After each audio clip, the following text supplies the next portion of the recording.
Recording in progress.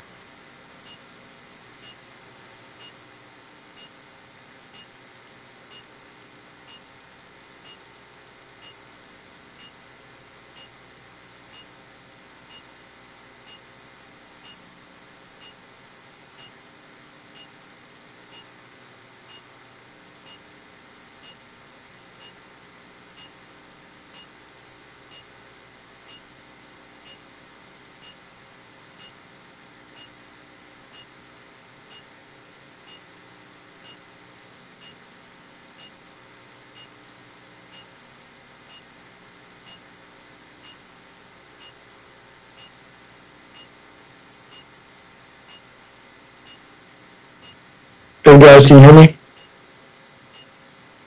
Yeah.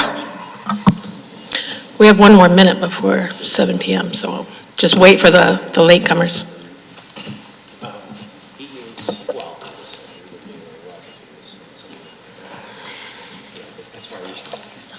Well, I want to be where Carlotta is.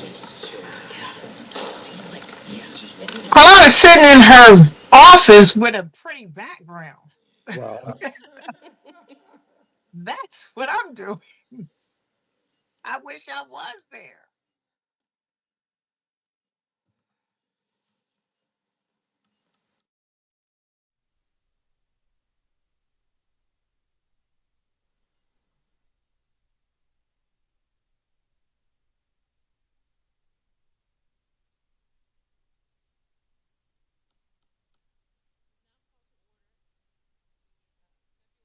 Second, 2026 Board of Supervisors of Tredyffrin Township meeting. We'll begin with the Pledge of Allegiance.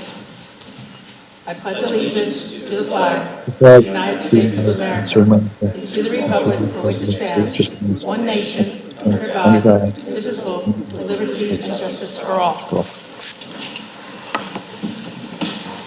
Thank you very much. I'll start with some announcements. In observance of President's Day, Township offices will be closed on Monday, February 16th. There is an open house scheduled for February 18th from 2 to 4 p.m. and a second one from 6 to 8 p.m. to discuss the proposed home rule charter changes. The Township is simplifying the process and is excited to announce that the annual stormwater inspection report can now be submitted online. Residents and commercial property owners are responsible for submitting annual reports to the engineering department showing the dates and details of all inspections and maintenance performed to the stormwater management facilities. The online inspection form can be accessed via Clarity, the online permitting system on the Township's website via www.tredyffrin.org. All inspection reports are due by April 1st, 2026. D. The supervisors would like to remind homeowners to make sure that trash cans are placed behind the curb on lawns or in driveways and not placed in the streets. Leaving trash cans in the street impedes motorists and can reduce visibility for drivers. During the wintertime, this is especially important as this can impede snow plowing efforts if they are left in the street and reduce the ability of our public works crews from clearing the snow and ice from the roadway. The Township would like to update residents that PA Department of Transportation District 6-0 has recently approved a four-way multi-stop at the intersection of East-West Circular Avenues and South Valley Road.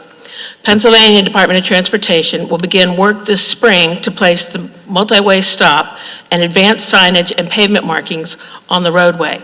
Please drive carefully and follow the posted speed limit of 25 miles per hour on South Valley Road in the vicinity of the intersection.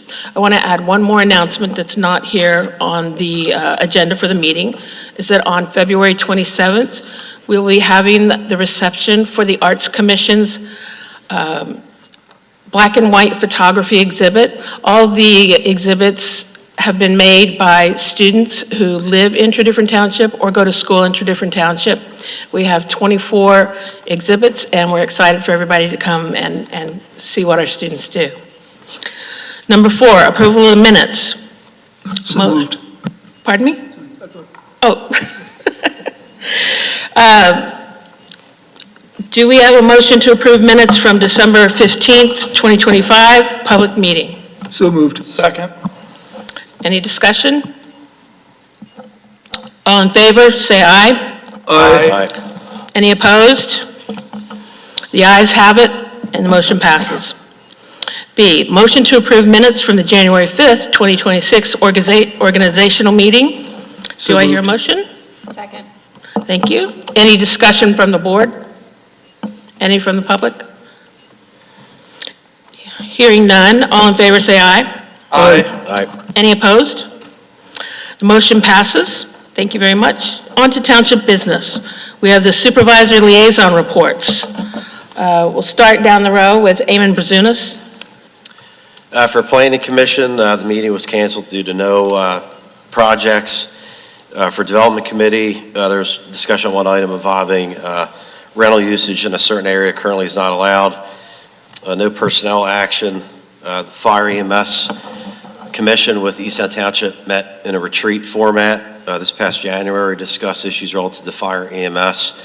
The public meeting schedule will be posted shortly on the Township website. That'll be a monthly public meeting held at Berwyn Fire Company at their main station at 23 Bridge Avenue at 3 p.m. on Wednesdays. Manager Martin will have the schedule out. That's a public meeting. We will also be having discussions with leadership with fire companies themselves, in addition to those public meetings as well. We want to have as much participation from the public in those meetings as possible. This will be a format that we will discuss a myriad of issues from capital purchases to personnel to how structurally the organization will be established moving forward with our partners in Easttown Township. That's all I have. Thank you. Thank you very much. Supervisor Van Mall. Thank you, Madam Chair. The Tredyffrin Township Municipal Authority met on January 21st. It was an organization meeting for the committee. I'm pleased to announce that the committee will once again be led by Chairman Mike Heberg. They also made appointments to their solicitor and consulting engineers, and as well as formalized paperwork to assign excess sewage treatment capacity and a bill of sale. This is action that the board had previously adopted, but the paperwork needed to be finalized, and that has now come through. So that will be coming to the board shortly. That's all I had. Thank you. Thank you very much. Next, Supervisor Gussie. Thank you. The Historical Commission held its first public meeting on the Historic Resource Overlay District Ordinance Update, which aims to strengthen protections for Tredyffrin's historic resources and align the district with current standards. The next meeting will be held on February 24th. I encourage residents, especially owners of historic properties, to attend. This is an important opportunity to share your views on how we protect the historic structures that help define our community's character. And the next Historic Commission meeting will be February 12th at 7 p.m. as well. Thank you. Thank you very much. Moving on, Supervisor Bhaskar.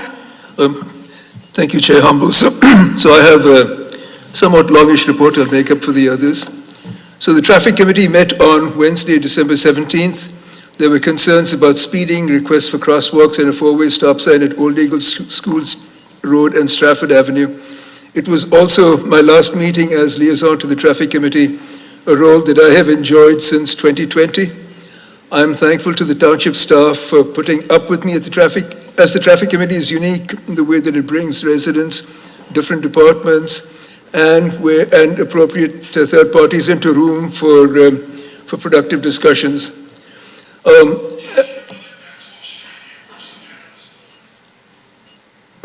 Sorry.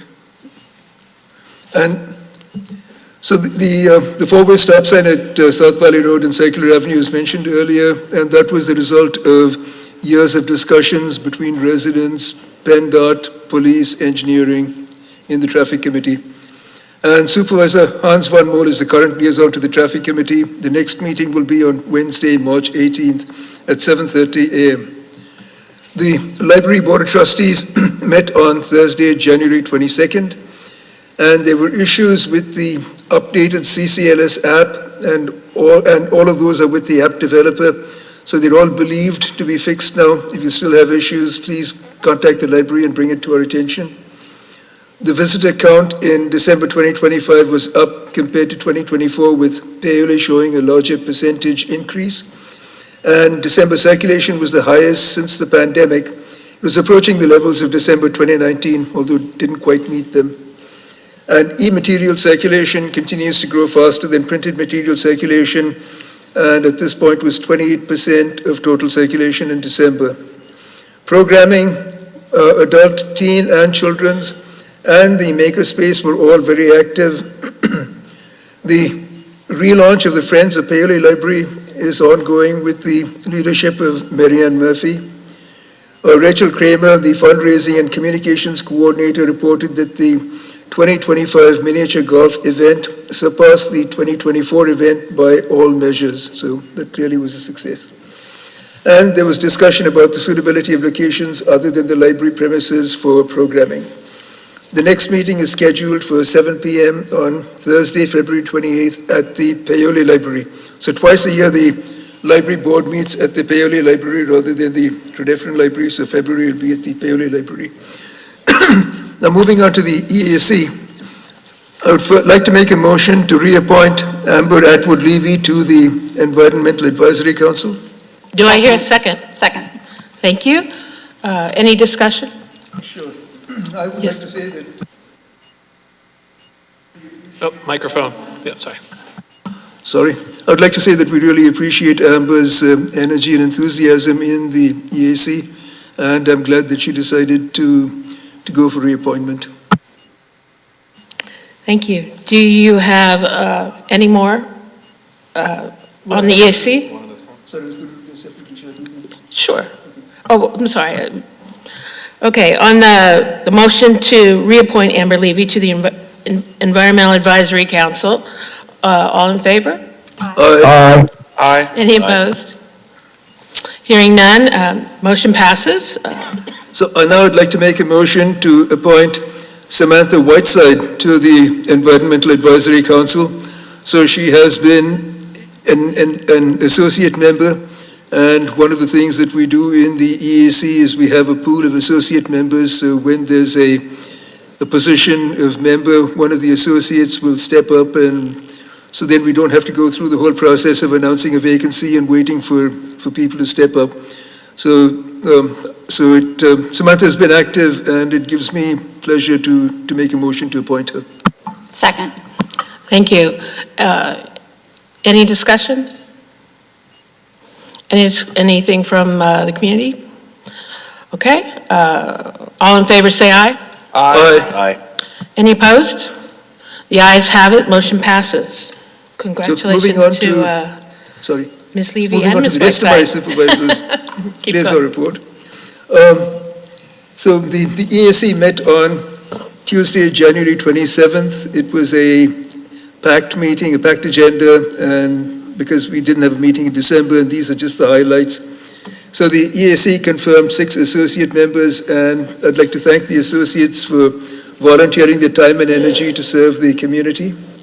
Ernie Falcone read a letter from the Historical Commission in support of the effort by the Jenkins Arboretum to formally name a currently unnamed stream, and to name it Browning Brook after the Browning family, who donated 27 acres of their property to the Arboretum.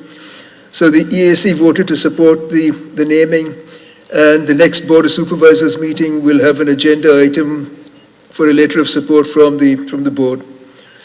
And 2 residents from the Baptist Church of Great Valley presented their composting program. So they're basically renting a large compost container, and basically Mother Compost will service that, and residents who don't have composting facilities can join the program on a cost-sharing basis.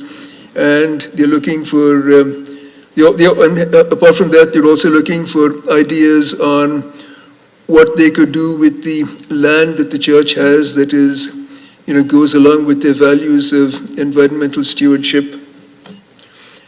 There was a report on the volunteer power cleanup projects coordinated by the EAC for the Martin Luther King Day of Service. And in Parks News, Earth Day cage and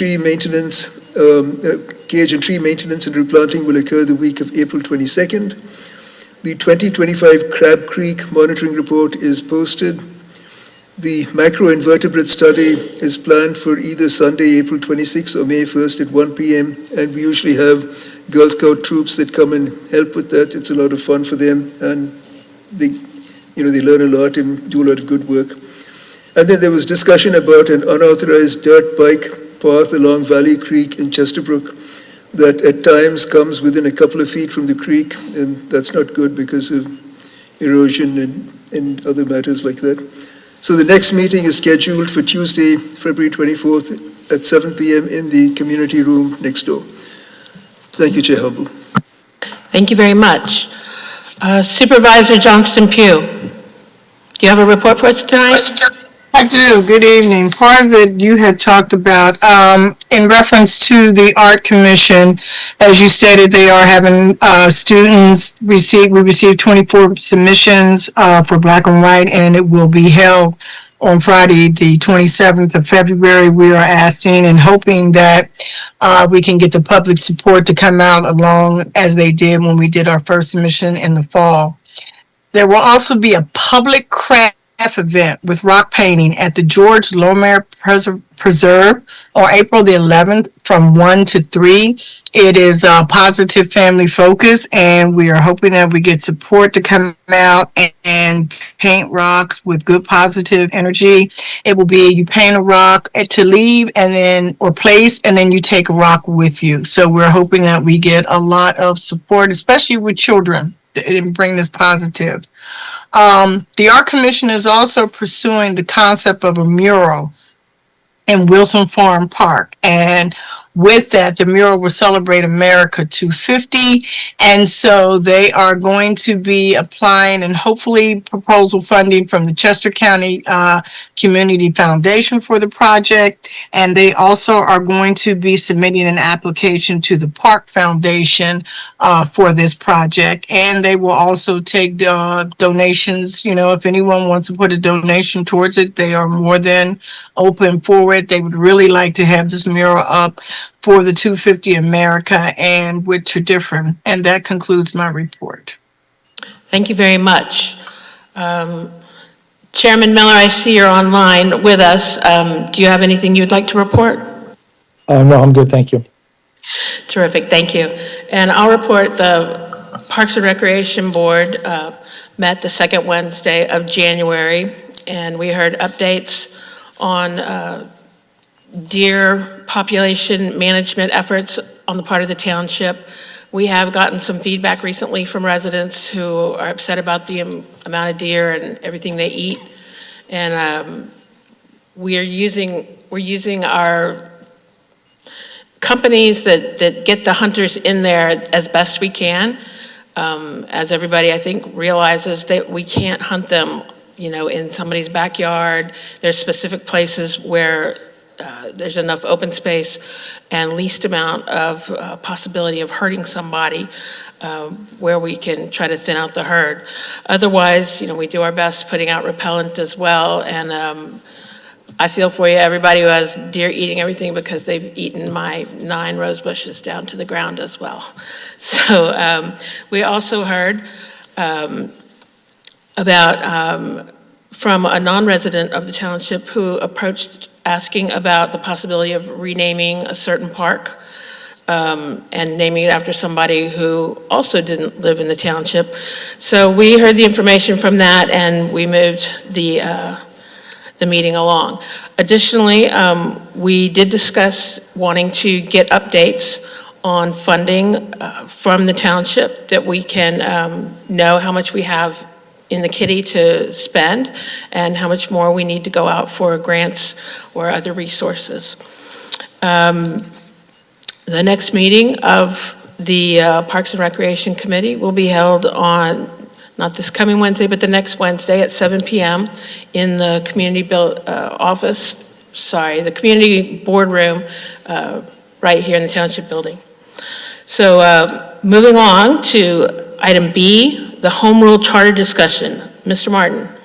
Thank you, Vice Chair Humble, members of the board and public. Again, tonight, if you recall, in December, we mentioned that we'll be having this as a standing item on the agenda as we move through the first quarter of the year. As we touched on in the announcements, we'll be having our first public open house here in Keene Hall on February 18th. We're going to have an afternoon session from 2 to 4 and an evening session from 6 to 8 to be open to the public to hear comments and questions and any discussion items about the changes that are being proposed. You'll have members of the Charter Review Commission at both of those meetings as well as staff, so we're kind of splitting the group up to answer any questions. So far, we have it's been on the website since December. Looking forward to additional public comments, any concerns, to make sure you let us know. This is a perfect opportunity to have your input heard. Again, that's why we're going to have another working session on the 18th. Then we'll come back to this board, depending on what we hear from the work session, for additional comments, and then we'll bring it back in March. And assuming there aren't any major changes to what we proposed, the hope is to have at that meeting a motion to publicly advertise a public hearing, which will take place in April. And from there, if it's approved, it'll move on to being on the referendum in November. So there's still a lot of work to do. Look forward to hearing more public comment and input, and we're happy to answer any questions. Thank you very much. Moving along, item C, motion to approve proposals from Integrated Security Systems of $42,379 for the following. Mr. DeRocco, do you want to list them or give us a background? Happy to do that. Thank you. Excuse me. Staff is requesting authorization to approval for the proposal to replace some cameras at the Paoli Library as well as that complete system, so that way our IT department will be able to access that remotely. That'll be one of the upgrades, as well as some new security cameras down in the gun range, which we are going to be renovating hopefully this year, and as well as replacing some of the cameras around the Township building complex. Total cost is $42,379, and we will be able to get reimbursement from our insurance company through a grant to cover the cost. Thank you very much. Do I hear a motion? So moved. Second? Second. Thank you. All in favor, say Madam Chair, aye. we have a hand raised virtually. Oh, I'm sorry. Go ahead, David. It's Mr. Coonan. Oh, okay. Sorry. Go ahead, Mr. Coonan. Good evening, everyone. Bill Martin just gave his presentation, very interesting presentation on the Home Rule Charter, and he said he will be very happy to answer any questions, but was not given the opportunity. No one was given the opportunity to ask questions. Please, I do have a question. He's mentioned something. He alluded to a location on the website. If I understood it correctly, please help me if I'm mistaken. A location on the website where people can make comments or ask questions. Can you give that information? Where on the website is that? I know people have had difficulty finding things, especially since the website has been redesigned and people are not necessarily used to the new format. Can you provide us information as to where to find the place where we can ask questions and make comments on the Home Rule Charter? Sure, Mr. Coonan, this is Bill Martin. Yes, it's on the top news site items, but if not, you can search Charter Review, and it'll link you to a page. You can submit comments at Tredyffrin.org via email, or you can certainly call us with any questions as well. So there is a page on our website dedicated has the red line of the charter and the red line of the administrative code. And again, if you want to submit any comments, it's Tredyffrin@Tredyffrin.org. Thank you. Okay. Now mention, what was that about the red line or something? I didn't quite understand that. I'm Yeah, sorry. so both versions since December, there's a red line version of the charter and then a red line version of the administrative code that matches the changes that are proposed. Okay, I understand what you mean now. That's the original chart, the current charter, with the revisions shown within the current charter. Correct. Good, so everyone understands that. Thank you very much. I appreciate your help. Thank you, Mr. Coonan. Thank you, Mr. Coonan. Do I still need to call for a motion on that one again? We didn't vote, did we? No, you're good. You're just on C. You have a motion, a Okay. second, and I don't know if there's any public comment on that, but that was it. Thank you. No further comment being, all in favor, say aye. Aye. Any opposed? The ayes have it, motion passes. Thank you very Moving along. We have a motion to approve a letter of support for Valley Forge Chapter of Trout Unlimited's grant application to the Valley Creek Trustee Council for the stabilization and restoration of the stormwater outfall behind 337 Beechwood Lane in the amount of $100,000. Mr. Burgo. Chairwoman Humble and members of the board, the Valley Forge Trout Unlimited is looking for $100,000 of a grant from the Valley Creek Trustee Council. They have been working with the township in this Krabby Creek watershed for a number of years on stormwater projects, and the area in question is a stormwater pipe outfall that is above Krabby Creek. It has suffered from severe erosion from historic development discharge into the stream.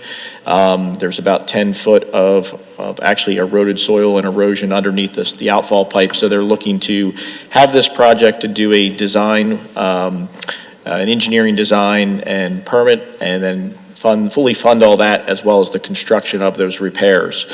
And then the township would be responsible for the future maintenance once it's all completed. So they are asking the township for their support of this. As we also know, we had recently done 2 projects in that area upstream of this. We had done the Beechwood Road and the Williams Lane stormwater infiltration projects that actually are reducing a lot of the discharges that actually go to this outfall. So we think this is a good project moving forward. Thank you very much. Do I hear a motion? So moved. Do I hear a second? Second. Any discussion from the board? Any comment or discussion from the audience? Hearing none, all in favor say aye. Aye. Any opposed? The ayes have it, motion passes. Moving to item E, motion to approve the proposal from IT Pipes for an AWS cloud-hosted solution for sewer and stormwater lines in the amount of $28,000. Mr. DeRocco. Actually, I'm going to hand this over to Mr. Fitzgerald. Thank you. Thank you. Public Works has been working with the IT department and requesting board approval to purchase IT pipes. Currently, when the sewer department goes out and does a video inspection of our underground pipes, it's all stored on a USB drive, and needless to say, it's rather difficult for us to pull that information out or share it. While using IT Pipes, which is an AWS cloud-hosted solution, once we are done with our inspections, we'll be able to look at them either in our computers, send them to our sewer engineer, get them evaluated. Also, it will work with our GIS system and our work order system. At this time, we're requesting $28,000 for the project. This includes a one-time setup fee of $10,000 with an annual $18,000 subscription. IT Pipes is a HGAS government cooperative purchasing program, and we will be purchasing under that. I'll be happy to answer any questions. Thank you very much. Do I hear a motion? So moved. Do I hear a second? Second. Any discussion from the board? Yes. I would just like to say that I think that in general, such projects are good because it costs money, obviously, but it's going to make it much more convenient for the staff to identify issues and potentially identify, potential issues before they happen, just by virtue of the fact that this is integrated with the GIS data and the fact that it's available to all staff to look at. So I'm definitely supportive of this. Thank you very much. Yes, Supervisor Van Mol. Is this a capability that we do not have presently? Currently, everything is stored on a USB drive or extra hard drive. Okay. So when we have to look something up, we have to physically sit there and search through to try to find it. The other thing, what this will be able to do, it'll work with our GIS and our work order system. So actually, if we go into our work order system, we can pull up the line and be able to look at it immediately, whether we want to send it out to our sewer engineer or whether we want to send it out to get what's called NASCO certified, which is what Supervisor Baskar was talking about, to get everything evaluated on a third party. Okay. And this will connect with the rest of the IT network that we currently have? Yes, it'll work with our camera, yes. Fabulous. Okay, thank you. Thank you. Any discussion from citizens? Okay, thank you. All in favor of the motion? Say aye. Aye. Any opposed? Hearing none, the motion passes. Moving along, motion to approve ScanTech Phase 2 proposal in the amount of $50,000. Mr. DeRocco. Thank you. We are requesting $50,000 to do year 2 of our digitalization of our records. Last year was very successful. It's proved to be quite helpful with right-to-know requests, as well as just searching through all of our old plans and documents that we have. So this is a multi-year project, and it is in the budget. Thank you. Do I hear a motion? So moved. Second? Second. Thank you. Any discussion from the board? I had a question.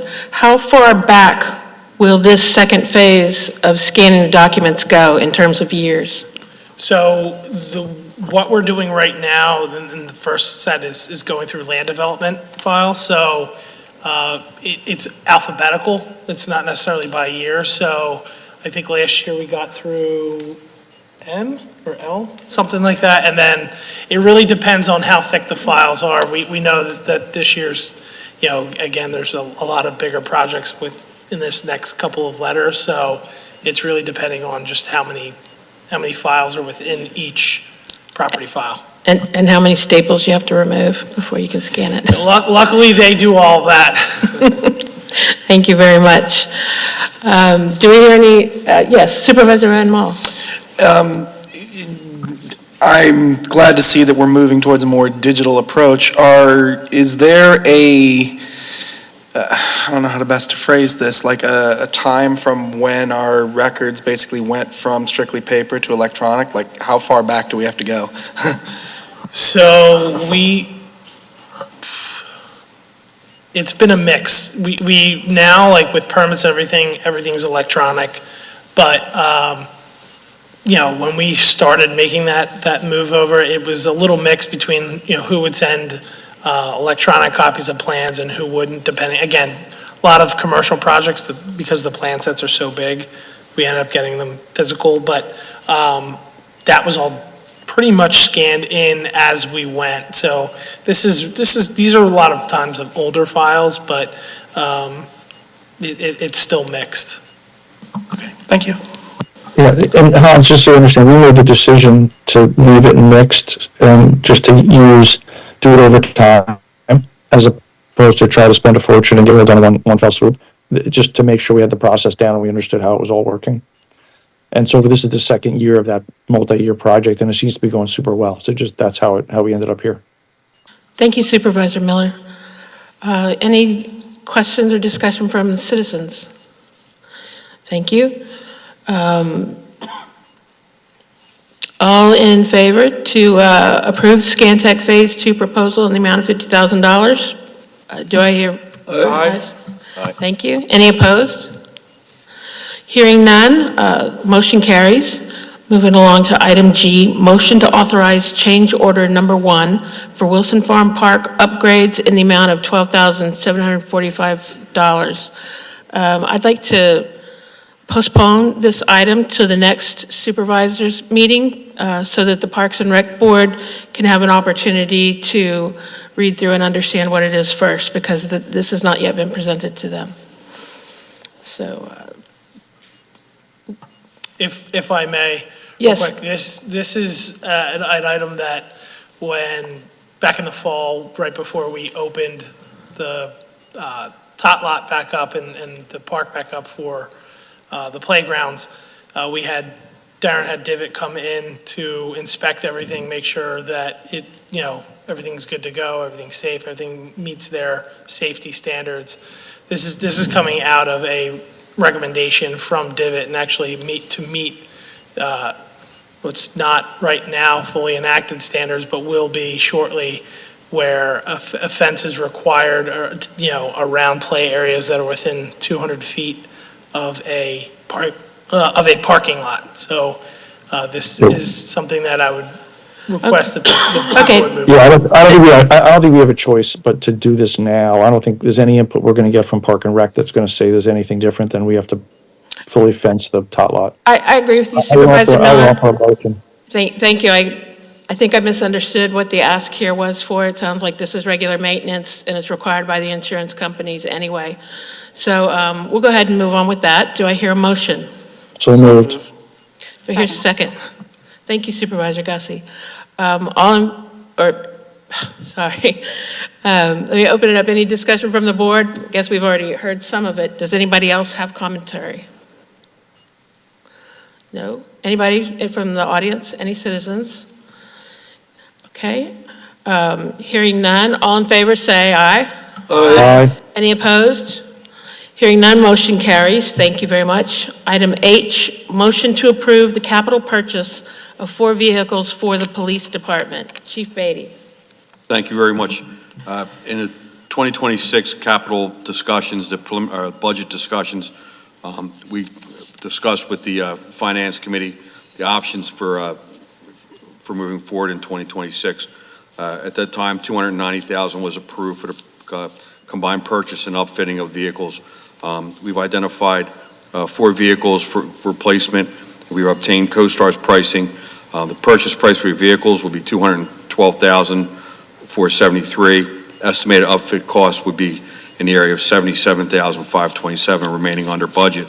What we do routinely is we phase out older, higher mileage vehicles. The vehicles going out are right now 130,000, around 106, and around 117,000. And phase those ones out, bringing newer vehicles in to the fleet. Requesting authorization to complete this transaction so we can get the vehicles in. Thank you very much. Do I hear a motion? Motion. So moved. Second. Thank you, Supervisor Gussie. All in favor, say, sorry. Any discussion from the board? Chief, can I ask you a question? Yes, go ahead. Can you hear me? Listen, I know we talked about this offline, just passing through, but when you get the 4 vehicles, you get a warranty on them, if I'm not mistaken. How long is that warranty, and what is that warranty covering? Is it covering, like, say, a regular car if you buy the chassis, the powertrain and everything, or do they give you something extra so that because of the usage and the hard driving that it may be on that, so that we wouldn't have to look at getting those cars replaced? I don't have the specific contract at hand, but what I know routinely with the mechanic, drivetrain, transmissions, motor, the main equipment, electronics that come with the vehicle are routinely covered, and we have good work with the dealerships that we work with, not only who we buy them from, but also through Chapman. And that's one of the reasons we put all three of these vehicles will go out to be frontline vehicles. One will go to an admin vehicle. Basically, that one's going to be for the captain, and then we cycle those vehicles down through the admin, just prolonging their life. But the initial hit for the 3 main cars on patrol is while they're out there, they're getting the miles racked up day in and day out. Those are under the warranty, and then our mechanic does a great job keeping everything else maintaining along. If he can fix it, he will. If not, it goes to warranty, and we've had good results so far. Okay, thank you. Thank you. Thank you very much. Yes, audience, please come forward and state your name in the microphone. Good evening, Roland Johnson, Paoli, Pennsylvania. My question is, as a taxpayer and resident of the town, we hear a lot of talk about affordability, and people are concerned about affordability. I got to tell you, there's a lot of people have cars in town. These vehicles, 130,000, 106,000, 117,000 miles. We have a mechanic on call that fixes these cars. Has he issued a report to indicate that these cars are either unsafe or can't be maintained with a lot less than $296,000, and maybe keep those cars or 2 of them on the road for another year, maybe save $100,000, which is a lot of money and could be used for something else. And I'd just like the superintendents and police commissioner to look at the fact that that money, instead of spending it on 296,000 on cars that have got 130, 106, and 117,000 miles. Do we have a report from the mechanic who fixes the cars that these cars are unsafe and they're really not road, you can't drive them? And I can tell you, there's a lot of people that have cars that have a lot more mileage on it than that. And I would ask the supervisors to look at this and come back and ask the chief, who does a good job, and ask the mechanic who takes the cars to issue a report on these vehicles, why they're unsafe, or what needs to be done to keep them in better shape mechanically. Thank you. Thank you. Chief Beatty, do you have a response? I don't have an unsafe report. We work with the Finance Committee beginning in 2025 as we address fleet rollover. And we roll over with a future plan of what we're doing, phasing out and keeping vehicles in. By rotating these vehicles in, we do get a decent resale. We buy them below market value because it's CoStar's pricing. We roll them out and do a nice job with the resale on them to cycle them out and to keep the minimum downtime on the vehicles. Nobody's questioning that. What I'm asking is, again, is the condition of the vehicles. Look, I got a car with 125,000 miles on it. I took it up to United Tire up there, and they said, you know what? I can put $2,000 and fix that car up and make it good and let you be able to run it for another year and put 25 or 30,000 miles on it. That's all I'm saying. I think there should be a report from the mechanic indicating why these cars need to be replaced. That's all. Can I say I don't something? think that's too much to ask. I think Supervisor Johnson-Pugh would like to comment. Yeah, I'm hearing what he's saying, but what I'm thinking is, I have a car that has 150,000 miles on it, but I don't push my car as hard as that police car would be pushed. So I don't know if we can look at, yes, there are people who have cars that have 150. You know, one time I had a station wagon that had 250,000 miles on it, but I don't push that car as hard as what I'm going to believe the police cars would be. I didn't hear the chief say that they were not fit to be on the highway. I think it's more of we're trying to recycle and get new cars in, take the older ones, and people are still going to use them, but eventually those cars are going to be taken out. And with the price of the way cars are now, and unfortunately, you know, I don't know who's got a tariff, who doesn't have a tariff, because that's today or tomorrow. It may behoove us to do it now. And I understand, sir, what you're saying, that people have a lot of mileage. Like I said, I have it on mine, but I think it's those cars are workhorses. They get pushed a lot harder than the average driving to the grocery store, going on a trip. And I understand what you're saying with price-wise, but I do understand what the chief is saying, too, is that he's kind of phasing them in, and then he's trying to resell and use them. It's not like we're getting all brand-new cars. So, okay, if we get the report from the mechanic that he says, yeah, these cars are still good, is what I'm saying, what I'm hearing, you want us just to say buy one car and keep the other ones until that car actually hits 200,000 miles and breaks down, and then we may be paying more than the $290 that he's talking about? Is that what we're saying? All I'm saying is this. I All can't I'm hear saying him. is this. It's a lot of expenditure. It's $296,000. All I'm saying is, if the cars, I know the cars are driven, I see the officers driving around here, a lot of times open roads on 252, et cetera. If that's a question of the cars, we have a mechanic, I'm sure he can issue a report why the cars need to be replaced. That's a simple thing. Anybody who's doing maintenance, like if you need a new roof on your house, you don't just call up the guy and say, hey, I need a new roof because it's been here for 15 years. You get a report for the guy who's going to look at your roof and say, well, this is why it needs to be done. If you have any renovations to your house, structurally or something, you get a report why it needs to be done. And I'm not saying they don't need to be done, but the person who works on the cars, sees the cars regularly, the officers that drive the cars, do they see a problem with them? All I'm trying to do is, maybe we could just once, save a little money. Thank you. Thank you, Mr. Johnson.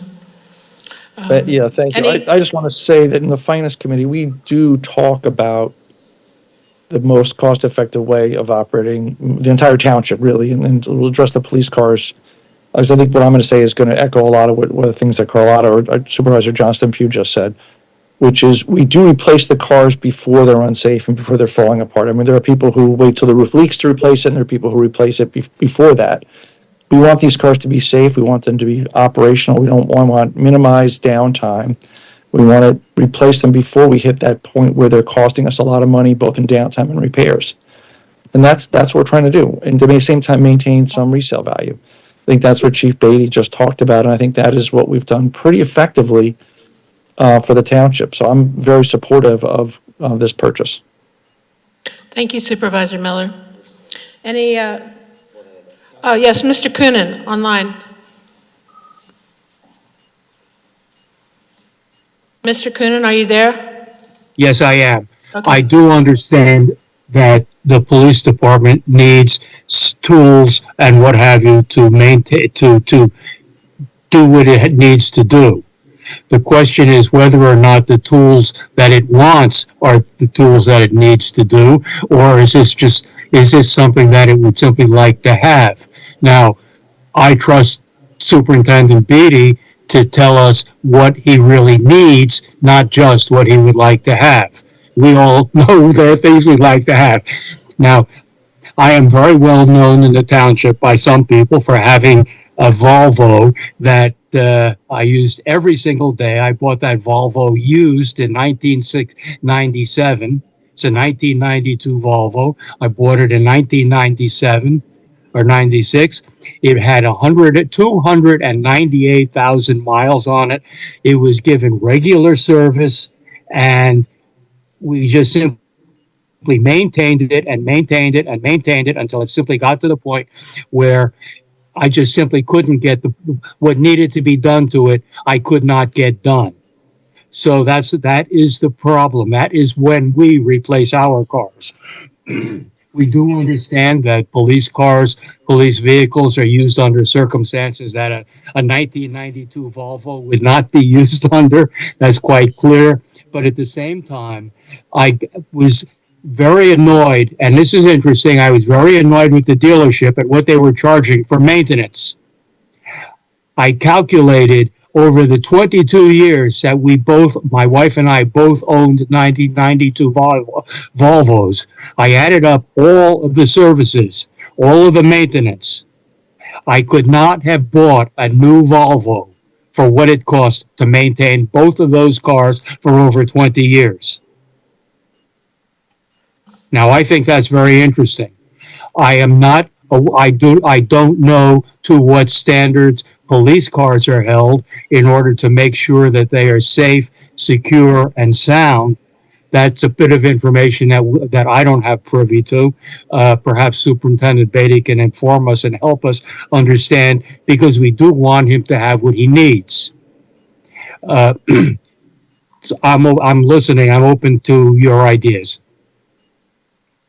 Thank you, Mr. Coonan. Any further discussion? Hearing none, all in favor, say aye. Aye. Any opposed? Hearing none, the motion carries. Moving on to item I, motion to approve the capital purchase of a utility vehicle for the police department. Chief Beatty. Again, through the Finance Committee, we discussed the purchase of a utility vehicle, which is basically a four-wheel drive, four-door cab vehicle for use for off-road, for events, special details, parades, whatever it may be in town, to assist with the access to the different areas when we have a lot of people. Examples will be July 4th. In that capital budget, there was approximately $40,000 budgeted. We've identified through a cooperative purchasing agreement, a 2026 Polaris Ranger Crew vehicle at a cost of $34,071.02. With those vehicles, that has the ability to have, lights, turn signals and whatnot on it, but also then we would be able to add our emergency vehicles or emergency equipment to that, so it could be seen and used as a response in the parks and in the area of the parks and what we're doing along the trail. So we're requesting approval to complete this purchase. Coming up in the spring, and the reason we're pushing these in June or January is June. We're having a very big influx of activity in the community, in the region, and we're just trying to get ahead of it with these purchases. We don't normally lump everything in January at the first meeting like this, but with everything coming up this summer in the Philadelphia region with the 250, we're just trying to get ahead of this. Thank you very much. Do I hear a motion? So moved. Do I hear a second? Second. Thank you. Any discussion from the board? Yes. I'd just like to, I recognize Supervisor Bhaskar. Go ahead. I just wanted to, I had a chance to talk to Chief Beatty about this in the Finance Committee, and I asked him, does it not make sense to have an electric vehicle, because this vehicle is going to be working, around people, and it's going to be, for events and so on, and basically the answer is that there is no electric vehicle that meets the requirements that he's looking for in terms of, being roadworthy, being able to go on places like the Chester Valley Trail, being able to, be around people and so on. So I did ask a number of questions, and I'm satisfied that this is the right choice. Thank you for covering that, Supervisor Bhaskar. Any other commentary from the board? Anybody from the citizens? Hearing none. All in favor, say aye. Aye. Any opposed? Hearing none, motion carries. Moving along to item J, motion to approve the capital purchase of a drone for the police department. Chief Beatty. Thank you. This purchase is to purchase a drone, which the department has not purchased. We were gifted a drone, which we have been utilizing. A business owner several years ago, they donated one, which we've been utilizing quite often. The one that was donated, where it does not have the ability to fly in rain, and it does not have some of the infrared capabilities, which would be what we're looking for using for search for people in the evening, whether people got away or walk away. We've had people, missing children, missing adults with or special needs and whatnot. So we have been using the drone. We have a team of officers to use that item. We do have policies in place that limit their activity, and there has to be documentation on how it's used. We're asking approval at this time. The purchase would be $13,500 to purchase the unit, and it has about $3,500 in accessories. The accessories would be a secure box, TV for the officer. We can put it, basically it's a strong box, the extra batteries, and the control mechanism so they can be quickly deployed. The officers do try and take these out with them when they have a certified operator available, and we just, even as of 2 weeks or a week ago in the snowstorm, a special needs child had got away from a home and was out, and we were luckily we were able to follow, and some citizens helped us direct, and we located that child quickly. But we were sending people back to get the drone, to get that drone up there. So it's definitely an asset that would help in our community, and we're asking for approval for that tonight. Thank you very much. Do I hear a motion? So moved. Thank you. Do I hear a second? Second. Thank you. Thank you. If I could just thank the board and thank the public for the questions. I understand we do vet with the Finance Committee each year. All these were discussed of last year in anticipation of this purchase tonight. We try and be fiscally responsible as best we can. And, we try and take care of the equipment we have. We know we were very blessed in this community to have the support and to have the equipment we have. And I think that's one thing that sets us apart, but the officers respect it, and we utilize that equipment to the best of our ability to serve the community. So it's not a blank check, and we're going to stay on top of that, and I appreciate the board's support. Thank you. Any discussion from the board? Any from the public? Thank you. All in favor, say aye. Aye. Aye. Any opposed? Hearing none, motion carries. Moving along, item K, motion to authorize the proposal from Herman Goldner for replacing the heating system at 1485 Valley Forge Road. Mr. Fitzgerald. Thank you, Chairman. Just so everyone knows, 1485 Valley Forge Road is the substation for the fire company, just so everybody knows what building we're talking about.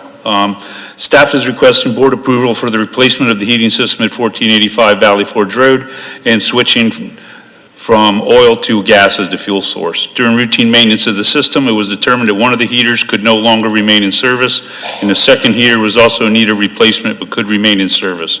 After checking with our service provider, it was determined that the most cost-effective replacement was to remove both heaters and replace them with a single unit.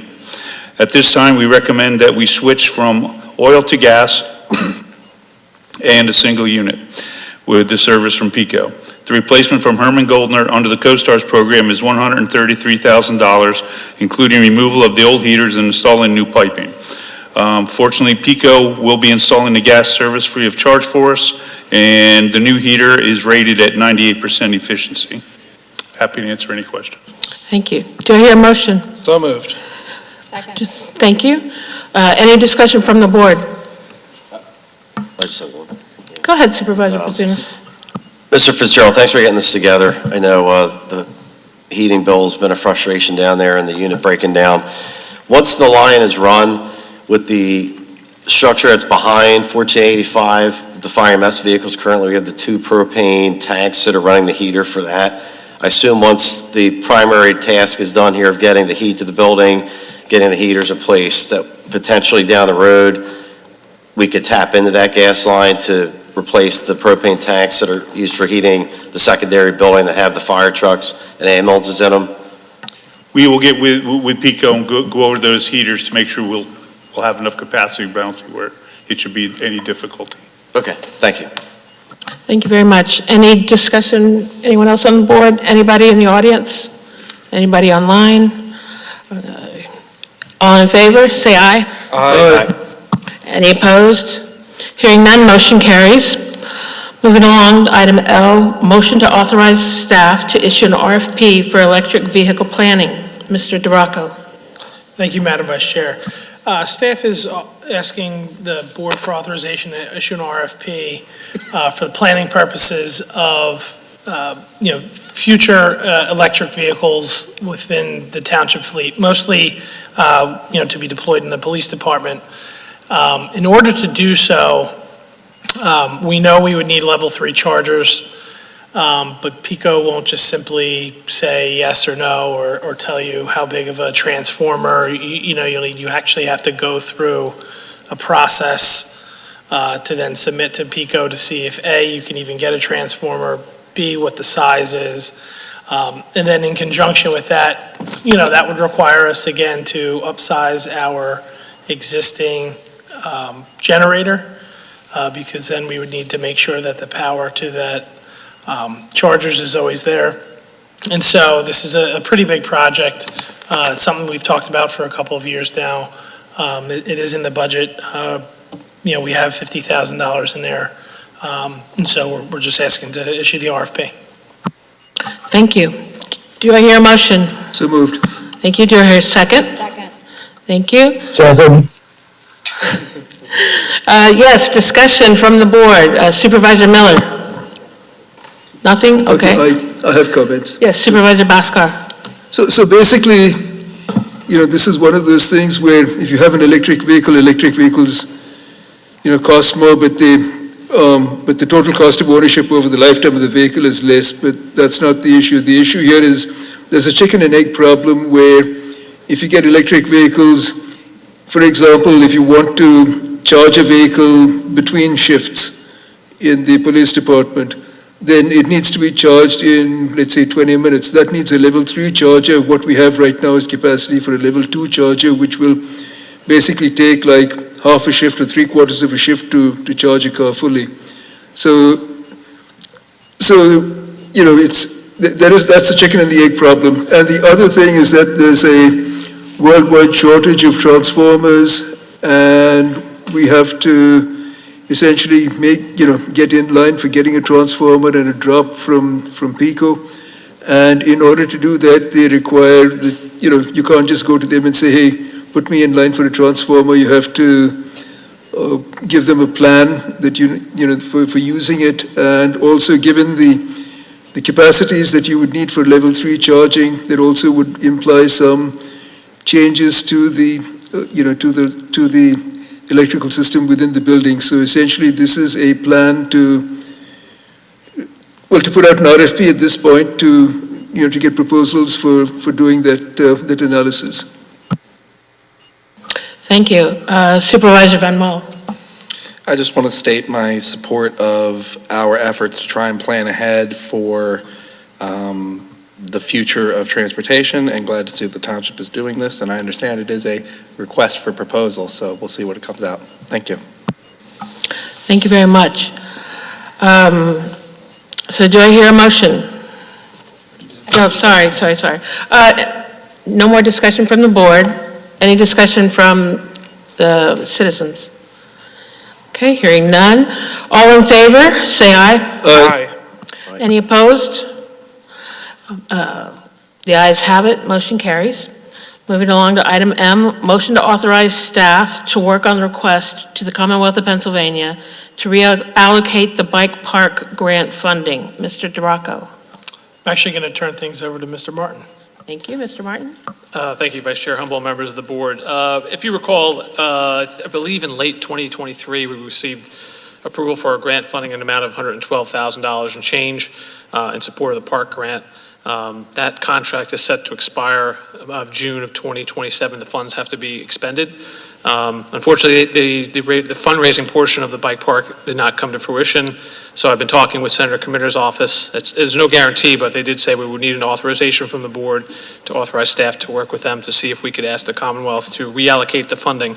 This went through the Finance Committee last week, and it was discussed since many of the people that were involved with the bike park were in the Chesterbrook area. It made sense to apply it to the Chase Road project to get that facility up and running. So we're requesting authorization for us to commence that work, and happy to answer any questions. Thank you very much. Do I hear a motion? So moved. Second. Thank you. Discussion from the board? Yes, Supervisor Van Mol. Mr. Martin, if you recall, what grant was this that the township had received from the Commonwealth? It was a DCED grant for $112,000. I'm not sure exactly what program it was filed under, but it was a park-related grant. Okay, Yep. so it's a DCE grant, though. Okay. Happy to have conversations to assist in any way that I can. That'd be great. Thank you. Thank you very much. Did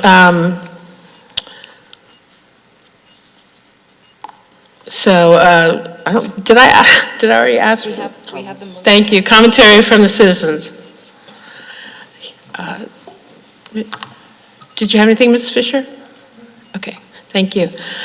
Hearing none, all in favor say aye. Aye. Any opposed? Hearing none, motion carries. Moving along, item N, motion to approve the assignment of sewage treatment capacity and bill of sale between Tredyffrin Township Municipal Authority and the Valley Forge Sewer Authority. Mr. McKenna. Thank you, Ms. Hummel. As the board may recall, back in June of last year, the township and the sewer authority approved and executed an agreement to sell and purchase excess reserve capacity, which the township has in the Valley Forge sewer treatment plant. A portion of your flows go to that treatment plant. Over the course of the next 6 months, 7 months, the process had to be approved by DEP.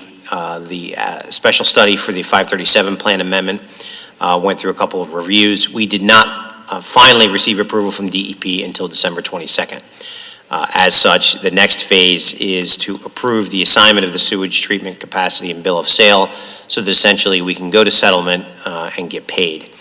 As a reminder, what we are proposing is the sale of 253,650 gallons per day of the excess capacity for a total of approximately $5.4 million, which will go back into the Tredyffrin Township Municipal Authority for use by the municipal authority for sewer matters.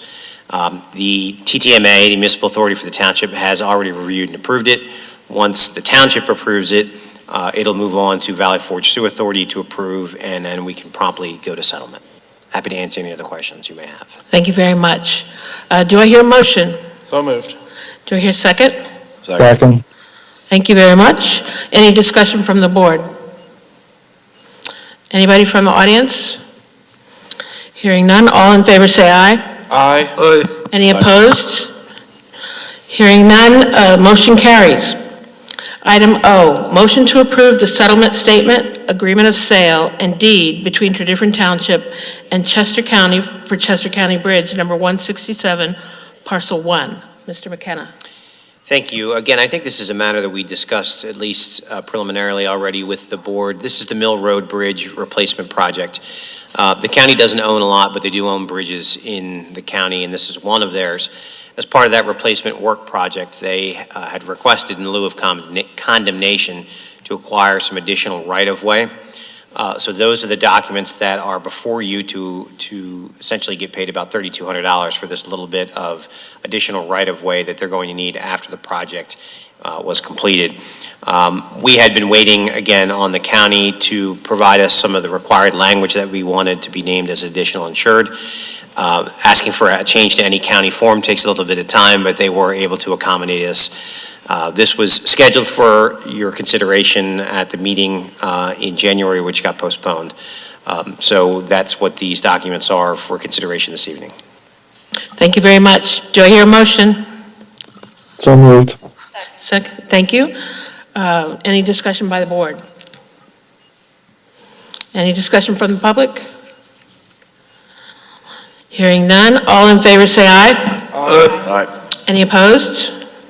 Hearing none, motion carries. Move along to item P, motion to support application of a Let Freedom Ring America 250 grant application from the Chester County Community Foundation by the Arts Commission for a mural project in Wilson Farm Park. Mr. Martin. Thank you, Vice Chair Humble, members of the board. As Supervisor Johnston Pugh mentioned earlier, this is the Arts Commission's effort. Actually, we have Angela Scully in the audience here tonight who put the application together. This is a rolling grant application for the Ring America 250 grant program through the Chester County Community Foundation. They have about $100,000 to apply to many different types of applications throughout the county. So the Arts Commission wants to get in and try to get one to support a mural project in Wilson Farm. They did go before the Tredyffrin Parks Foundation to ask for possible support from them, which they are being considered to match the grant. So they're doing a lot of hard work to put this together. They will have to go to the Parks Board, of course, and work with staff to figure out the size and location. I know we have some challenging requirements in our ordinance in terms of putting advertisements in the park, but I think we can work our way through that. So anyway, we're supportive of the grant. If any specifics, I'm sure Angela can answer those tonight, but we'd like to get your authorization to submit the application. Thank you very much. Do I hear a motion? So moved. Do I hear a second? Thank you. Any discussion by the board? Any discussion from the public? Hearing none. All in favor say aye. Aye. Any opposed? Motion carries. Move along to new matters. Any new matters from board members? Yes, I actually have something. Oh, let me recognize Supervisor Miller first. All right, I just want to say thank you to Mr. Fitzgerald, the Public Works staff, and really everybody who was involved in cleaning up from the recent storms we had. I know it was a big recovery project. There was a lot of hours. We got a lot of nice compliments from residents and no complaints. So thank you for all the hard work. It was really pretty extraordinary. The other thing I want to say is I want to thank the traffic committee, Mr. Burgo, Supervisor Baskar, and Chief Beatty, who's getting those stop signs put in on South Valley Road. I mean, that's a high accident area that we've been talking about for the whole time I've been on the board. We've talked about that place. And the fact that we got those in through PennDOT is really a pretty important piece of work. That's the highest traffic accident area in the township. So I just want to thank everyone who was involved in getting that done, really recognize it as it really is a bigger thing than we kind of let it be in the agenda earlier. So anyway, thanks for everybody. That's it. Thank you. Thank you very much. Supervisor Baskar. So I just had a few comments. It's not really an agenda item. So back in December, I commented about the fact that the residents of Tredyffrin are paying more in real estate taxes than they should be paying, and that they're actually subsidizing the residents of other townships. And by virtue of the fact that we don't have an EIT. So by not having an EIT, we're actually paying more in real estate taxes than we could be paying, a majority of the residents. So I'd like to bring up another point today, which is that one of the things in terms of our revenue is that we're heavily tied to real estate values and real estate transfers. So by reducing the real estate taxes that we pay and by implementing an EIT, we would be balancing our sources of revenue so that if one goes down, the other goes up. So for example, back when we had a real estate crisis, we had a funding crisis as well. So by having an EIT and reducing the real estate taxes, we would essentially be not putting our revenue as much at risk as we have been. And I know that the last few years have been good for the real estate business, but things do go up and down. So I would like the residents to think about better balancing our sources of income for the township. Thank you, Supervisor Bhaskar. Yes, Supervisor Brazunas. Just a couple things. As everyone knows, the snow has not really melted at all. We had a little bit of melt today. Hopefully we get some more tomorrow. Fire hydrants. If you have a fire hydrant near your house, please help us out, especially if you cannot see it. There are a number of hydrants that are covered over that have literally disappeared. So if we do have a fire in the township, it does cause a delay for firefighters as well as police officers assisting us to locate hydrants when we need them. Chesterbrook, some of the areas are more dense. This really is an issue, so we do ask for the public's help. If you need assistance for some reason, please reach out to your local fire company. If you're covered by Radnor, you can reach out to them. If you're covered by Berwyn, reach out to Berwyn. If you're covered by Paoli, reach out to Paoli. And the fire companies can lend assistance. If you have an issue due to age, illness, where it's on a difficult road where it's not really safe to be on. We're happy to make that happen. Along with the efforts of the Public Works Department, just like to call out, the fire companies had an electrical fire inside the Green Hills section of Chesterbrook. I think most folks are familiar with that location. And I can't tell you how quickly the Public Works Department mobilized ahead and behind of the fire apparatus responding to that scene. It's something really to see. So thank you to Mr. Fitzgerald and his crew, being involved in this for many years, being someone sitting in the audience and now being up here. It's nice to be up here and to be in this position and acknowledge the work that goes on. But truly, this has not happened in every township, and the speed in which occurred there was phenomenal, and it did make a difference. This is an electrical fire that could have turned into a legitimate house fire if not for the efforts of the Public Works Department working with our firefighters. And lastly, along with the kudos to folks, just acknowledge the volunteers and the staffs at Radnor, Berwyn, and Paoli during the storm. All three fire companies weren't super busy. Luckily, it was a Sunday. Most folks stayed inside, but nonetheless, there were emergencies to be handled across the township. And just like acknowledge all the efforts of all three fire companies in providing excellent service to our residents. Thank you. Thank you, Supervisor Brazunas. Supervisor Van Maal. I just echo my thanks to the Public Works Department and ask if they would like to come out to my office in West Philly, because you guys do it a lot better. I think they're going to say no. Any other matters from supervisors? Citizens, any matters you'd like to speak about? Yes, Mr. Johnson. And if you could just please restate your name. Roland Johnson, Paoli.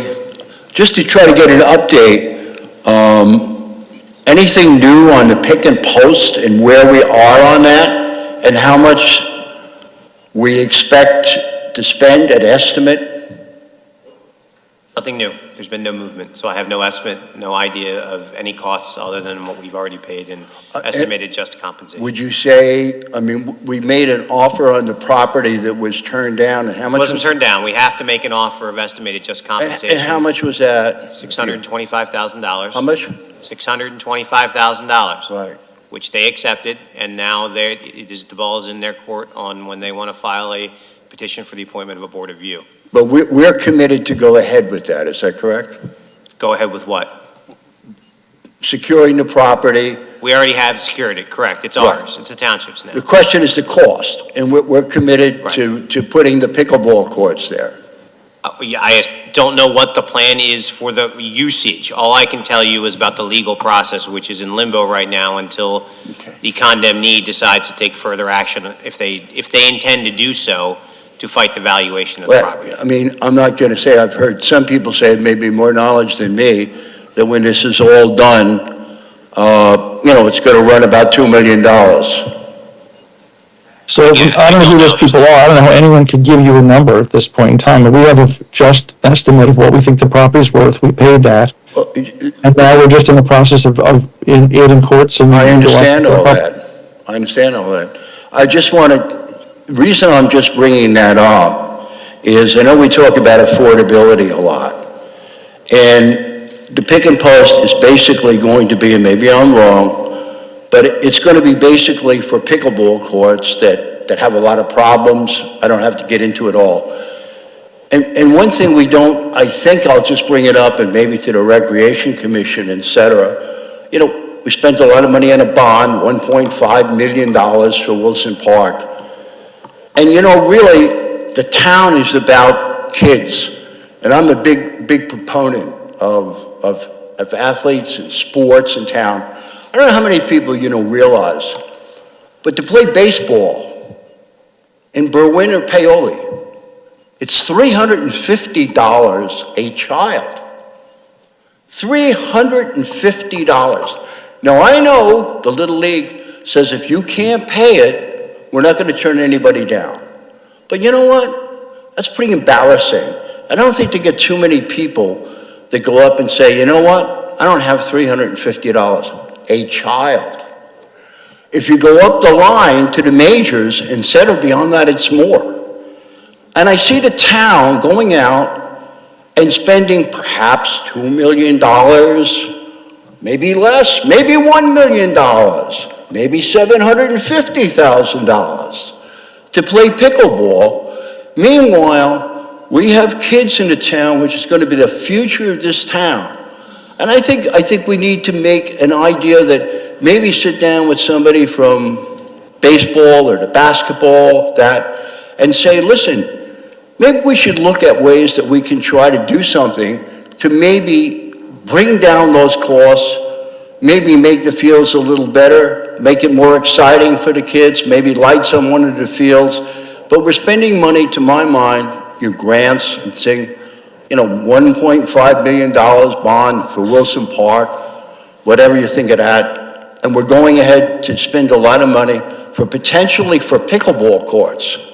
That I don't know how many people, I can tell you this, not too many kids, 8, 10, 11, 12 years old are playing pickleball. But I've made my case, I've made my point, and I take it from the board to hopefully take that, give it some considerations, and thank you for your efforts. And I do also commend the municipal workers that we have in the town, the police department, the fire, and all the people that did work during the storm. It was really commendable. Thank you. Thank you, Mr. Johnson. I see we have Mr. Coonan has his hand raised. Yes, Mr. Coonan, go ahead. Yes, thank you very much. Superintendent Brazunas brought up an interesting point, and I'd like to add a question to that. He talked about fire hydrants and making sure they're accessible. Now, of course, that's extremely important, but my concern is, are the fire hydrants functioning? Several years ago at the corner of Richards and Thomas Road, a house burned to the ground because the 2 fire hydrants that were accessible from that property were not functioning. And it cost somebody a lot of money for that mistake. And that's not a good idea. I did a little investigation, and I found that, according to my investigation anyways, as limited but as it was, that Aqua Pennsylvania is responsible for the fire hydrants. I would like to know how frequently fire hydrants are tested for functioning purposes, And whether that information is readily publicly available, I contacted Aqua and I did not get a reply. Thank you, Mr. Coonan. Mr. Miller or Mr. Fitzgerald, do either one of you want to comment on this? He's discussing the accessibility and the functioning of fire hydrants. That's something we'd have to contact Aqua for because we really don't have that information. So that really is Aqua PA that, That is definitely Aqua Pennsylvania. We'll actually see them out there a couple times a year at different hydrants, but what their procedures and policies are, I really don't know. thank you. Yeah, we can find out, Brian. It's a good question. Yeah, Mr. Coonan, too, if there's a hydrant, obviously when the weather turns and it's not going to go below freezing, we can certainly open it and flush the hydrant to see if it's actually, if you have a question, if it's functioning or not. That's not necessarily a problem, because we've done that before. But as Mr. Fitzgerald said, we have to check with Aqua and their frequency. But if there is a question and you think there's one, let's get together offline and we can get together with Mr. Fitzgerald and investigate. Supervisor Brazunas, I remember years ago hearing the number of fire hydrants we have in the township, but I can't remember it. But I know you know how many fire hydrants are in the township. Can you enlighten us how many that involves? In Mr. Duraco's extensive detail on the budget, he does have that number in there. I think it's close to 200 hydrants throughout Tredyffrin. For some reason, 237 sticks in mind. Don't quote me on that, Yeah. but that's the number that It's popped in over my around head. 200, yeah. Yeah. Well, let's just find out from Aqua what they do. It's not insignificant. I mean, look, it's 19.8 square miles. I mean, it's a lot. I mean, it's definitely, it's a lot of infrastructure here in the township. It just seems to me, can you hear me? It seems to me that this is something that the township simply but simply would know. This is a safety factor. We get a lot of information about do this, do that. We got a thing posted on the website, and a thing that I got something by email about how we need to be careful about where we put our trash cans due to the impending snowstorm, so that it doesn't create havoc with the snow plows. Information about what happens when our mailboxes get knocked over and all of this kind of thing. But fire hydrants are an important safety factor. It's a very important safety factor. I don't want my house to burn down because somebody did not check the fire hydrants. So I would expect this information to be handled right away. I would expect this information to be made available publicly, and I would expect to see it on the website somewhere, because it is important. And I think my fire insurance, my homeowner's insurance company, would really like to know that the fire hydrants are working. We were even asked how far away the fire hydrant is from our home. So it's an essential factor. I'm surprised, quite frankly, that nobody seems to have that information readily available. Thank you, Mr. Please, Coonan. let's do that. Thank you. Thank you. I see we have somebody else online who would like to be recognized. Yes. Mary Stockton? Hello? Muting. Yes. Can you hear me okay? Yes, go ahead. Okay, hi. Yeah, I live on Oak Lane, and I just wanted to draw an issue to the supervisor's attention, and that is there's development that you might be aware of on 317 Green Street and Green, and 1 DiMatteo Way. There was an isolated island of land that got purchased. They're both being developed into nice big houses. But the developer has proposed to put one infiltration facility for 2 lots. And he says he wants to do that. And these lots are upslope from my home and several others on my street. I'm a little nervous, so I'm sorry if I'm not speaking clearly. Anyway, the developer wants to put one infiltration facility above our properties because it's not convenient to place one on the second lot. It's too crowded for them. And we have a concern that we would prefer that the developer follow our zoning regulations and put an infiltration facility on each lot that's being developed. And we are corresponding with Mr. Burgo, and so it's an ongoing issue, but I wanted to take my time to draw it to your attention. Thank you very much. Any other citizens? Yes, sir. Come forward to the podium and please state your name clearly for the record. Hi, how are you? My name is Mark Lenker. I also live on Oak Lane. There are a few of us who are concerned, and our major concern with the infiltration bed, which is what's going to, soak up the water, is that there'll have to be an agreement between the two owners, and that can sometimes get messy if they share the same infiltration bed. So it'd be good if they each had accountability and ownership for their own infiltration bed. So that's one of the big reasons why we'd like that. We also, in the Oak Lane, because of the slopes, and just for those who aren't aware, it's on a piece of land that was isolated for 50 years, no access to the street, and a wise developer purchased a house in front of it because no one wanted to purchase it, saying who's going to develop on an isolated piece of land, and now they're building a new house. So we're really worried about the stormwater damaging our property. I can say that I've been in Tredyffrin, Berwyn, in this house on and off since 1987. Never had a problem with the stormwater from the slope or not.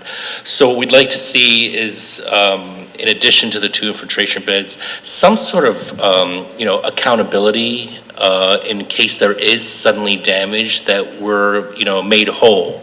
That suddenly my basement or den are leaking. If the garden, I'm of that age now that I took up gardening, and I'd hate to see the damage to the slope as a result of that. So that's just something, I don't know how you would do it. I don't know my understanding is that there are some agreements out there where property owners do have something in place that they will be made whole financially if there's damage to their property. We'd like to see something like that and like to work with the Board of Supervisors.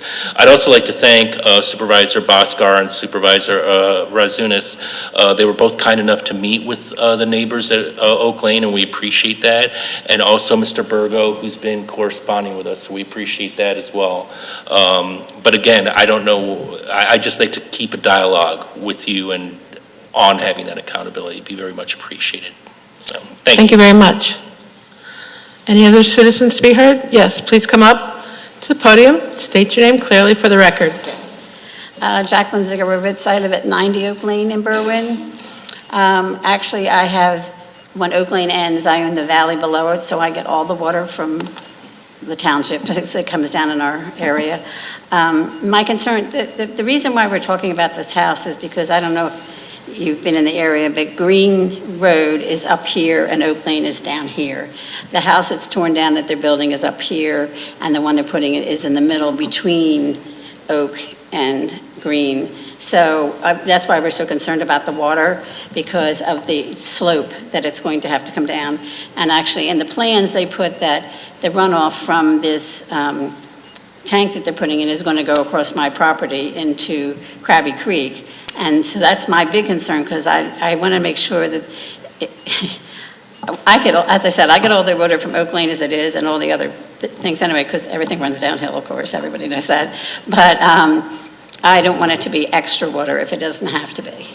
And the other concern is on this house, I had asked them about the sewer line for this new home, because they said it was going to be, not parallel, well, the way they put it is that if it's going to be, the sewer line's going to go up to Green. And I know they put pumps in to pump sewer up at big, in companies and stuff, but I didn't know they did that in houses. And so the sewer line, instead of coming down to Oak and attaching to Oak Lane, is going up the hill and attaching to Green. And I want to make sure that's right, because that's kind of scary too, because if something happens to that, as we said, everything flows downhill. Right. So that was our concern on that too. Thank you. Thank you very much. Thanks. Anybody else? Sharon, I got something I want. Yes, Supervisor Johnson Pugh, go ahead. I have something I want to say to Chief Beatty. and thank him for his staff's response.